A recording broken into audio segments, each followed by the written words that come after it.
Have you ever felt like you were finally free, but deep inside something still held you back?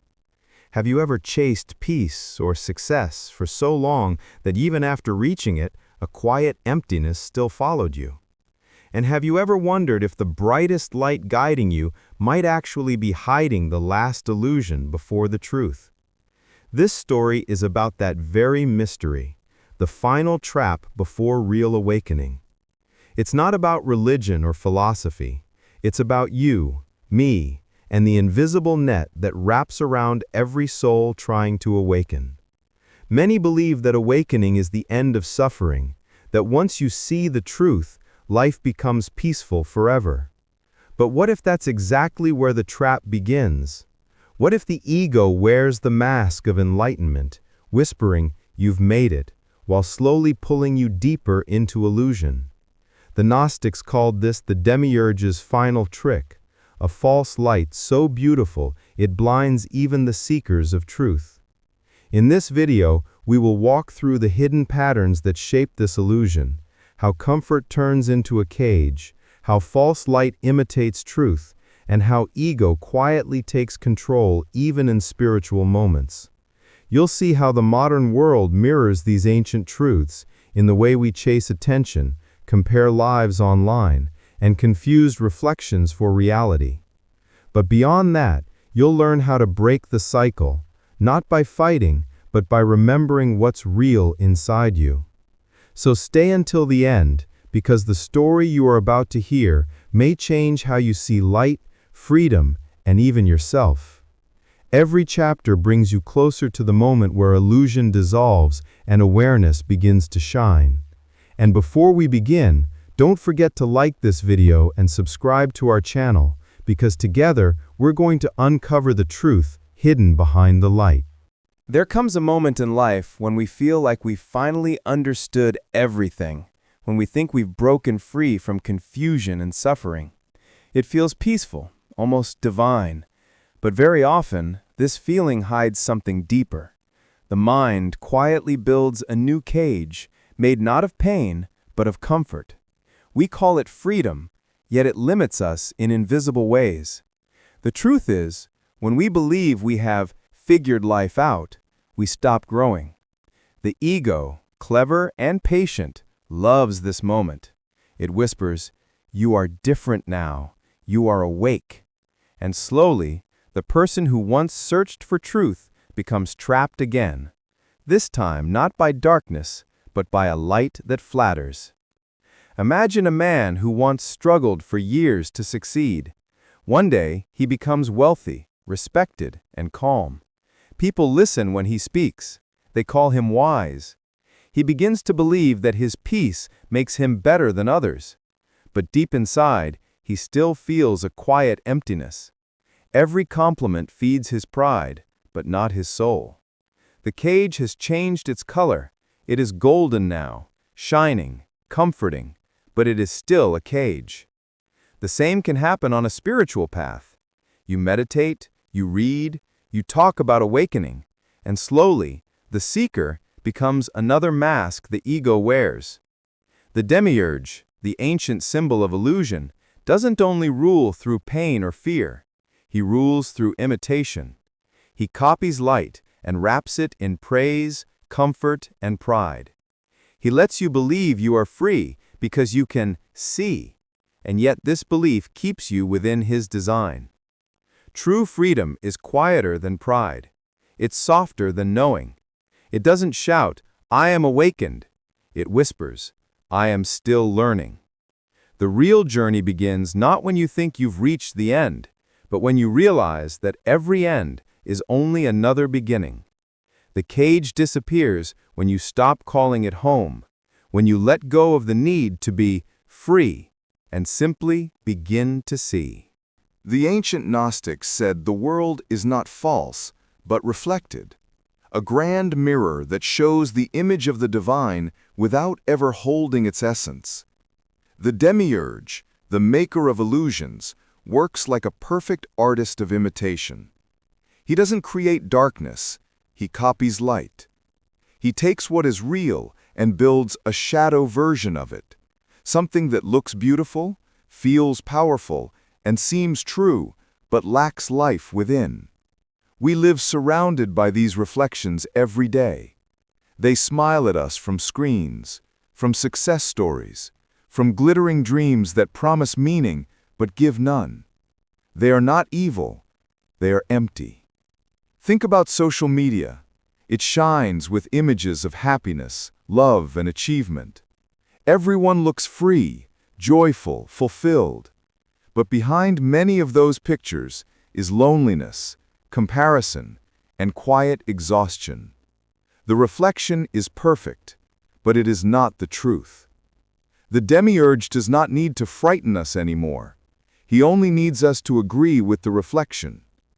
When we see a copy of truth and call it truth, illusion becomes our teacher.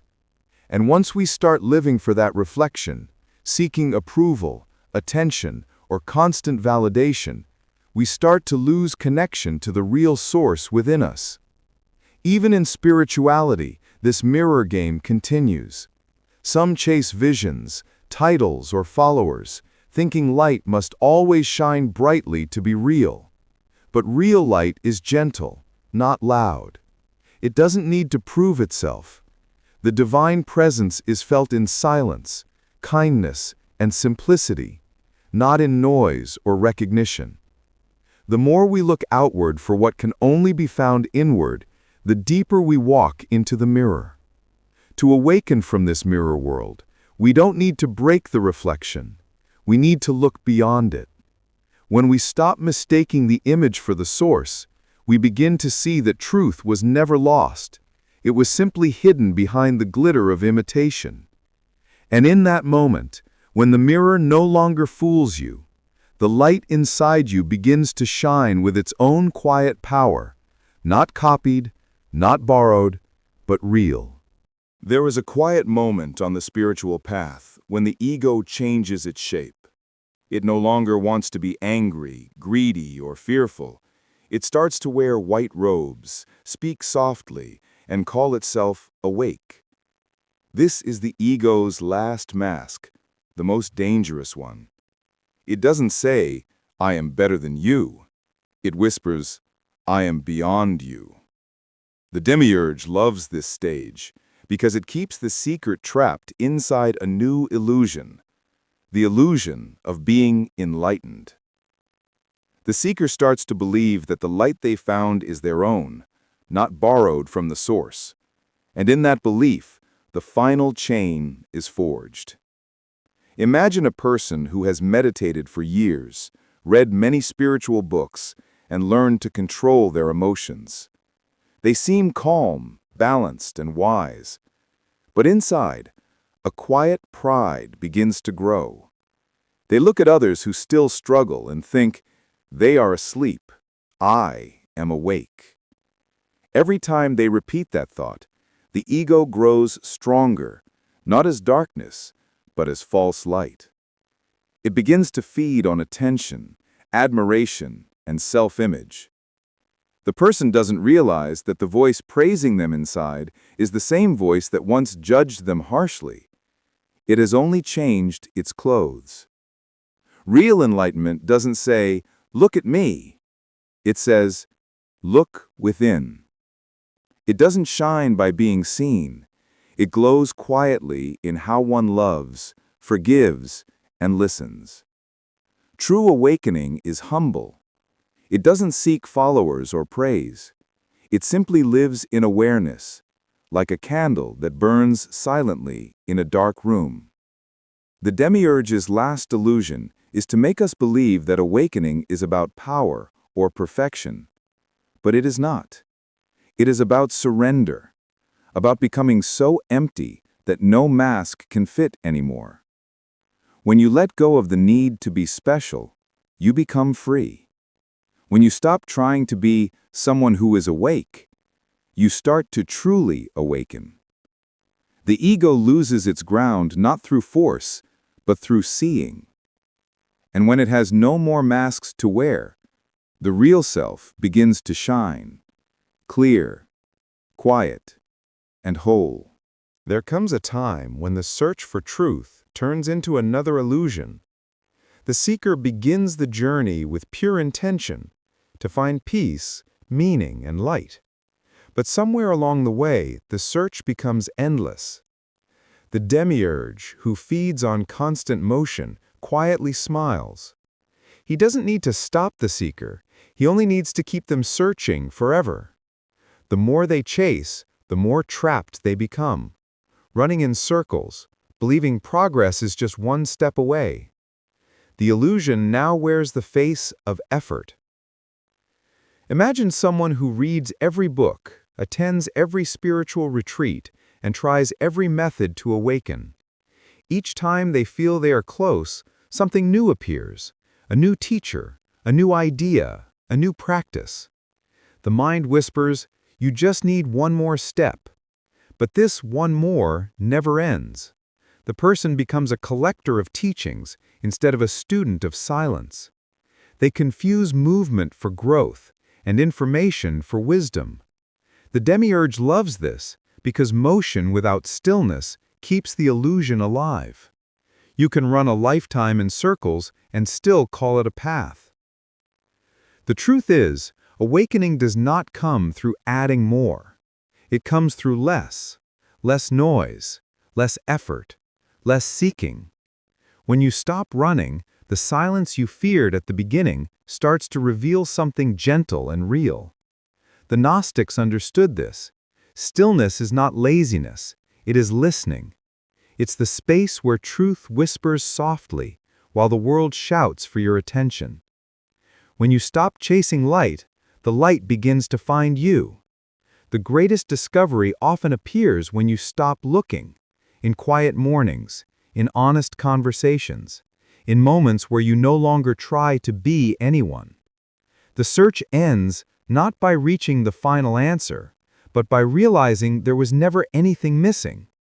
The Demiurge's spell breaks when the seeker stops seeking and starts being. True wisdom is simple. It is found not in the movement of thought, but in the stillness of awareness. One of the most misunderstood parts of awakening is the idea that we must fight illusion. Many people think awakening means battling darkness or destroying the ego. But in truth, the more we fight, the stronger the illusion becomes. The Demiurge, the architect of illusion, knows this secret well. He doesn't fear your resistance, he feeds on it. The energy of anger, guilt, and rejection gives power to the very thing we want to escape. The ancient Gnostics taught a gentler path, the art of seeing without fighting, of awakening through quiet awareness instead of struggle. Imagine a person who wants to stop negative thinking. They wake up every day determined to defeat those thoughts. But the more they try, the louder the thoughts become. Soon they are tired and frustrated. This happens because what we resist grows stronger. When we say, "I don't want this," our attention still stays on the problem. The Demiurge does not care whether your thoughts are positive or negative. He only wants your attention. The more you wrestle with the mind, the more you get tangled in it. Real gnosis or inner knowing begins when you stop fighting and start observing. It is like watching clouds move across the sky without trying to stop them. You see them, but you don't become them. In this simple awareness, illusion loses its power. When you look at your fears, desires, or pain without judgment, something beautiful happens. They begin to dissolve on their own. You realize they were never real in the way you thought. They were only passing images reflected in your awareness. This is the secret the Demiurge never wants you to learn.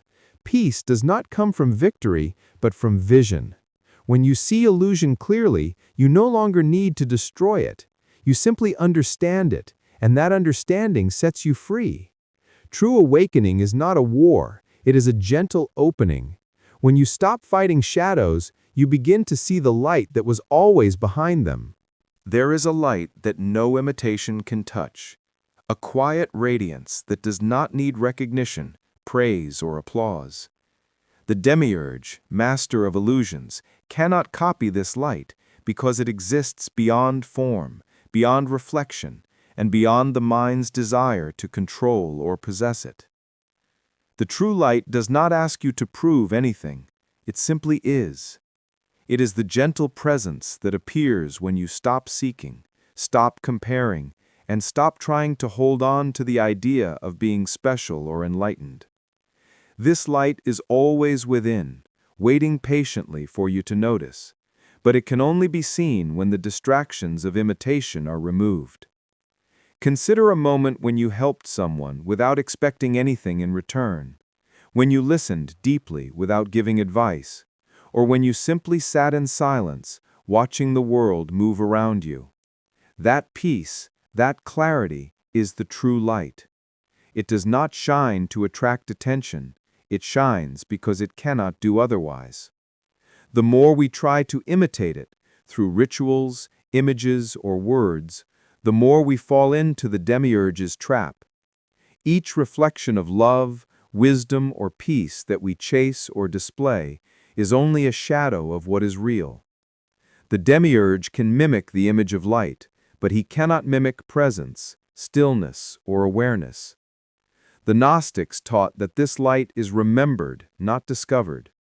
It is like recalling a place you knew before birth, a quiet knowing beneath all thoughts and distractions.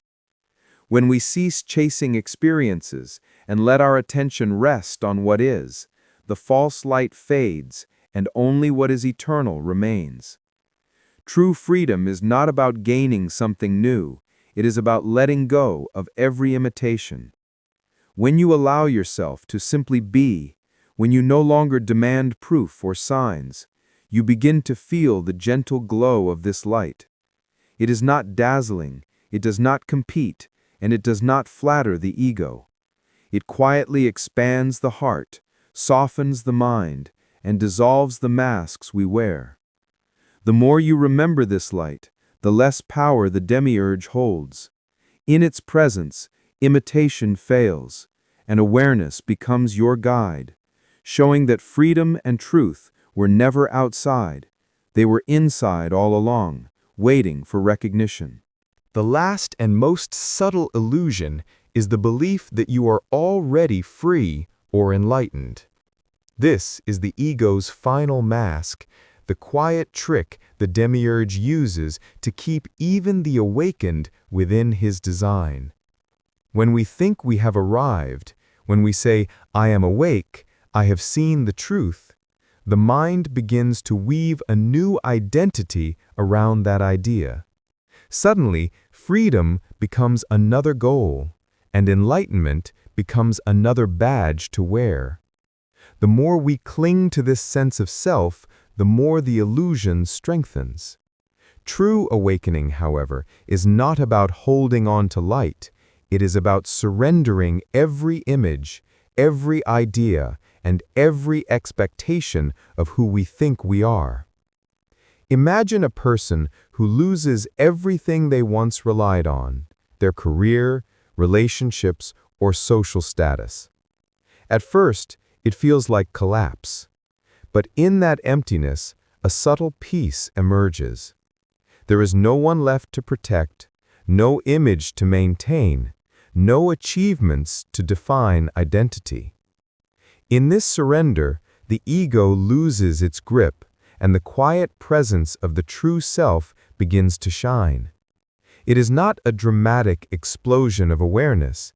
It is a gentle knowing that all along there was nothing to gain and nothing to fear. The Demiurge cannot reflect or control what does not seek or resist, because his power depends on attachment, judgment, and desire. On this final threshold, the seeker realizes that awakening has never been about conquest, gaining knowledge, or performing spiritual acts. It is about letting go, about allowing silence and stillness to carry you beyond all illusions. Each act of trying to be enlightened becomes lighter. Each expectation falls away, and the mind learns to rest without grasping.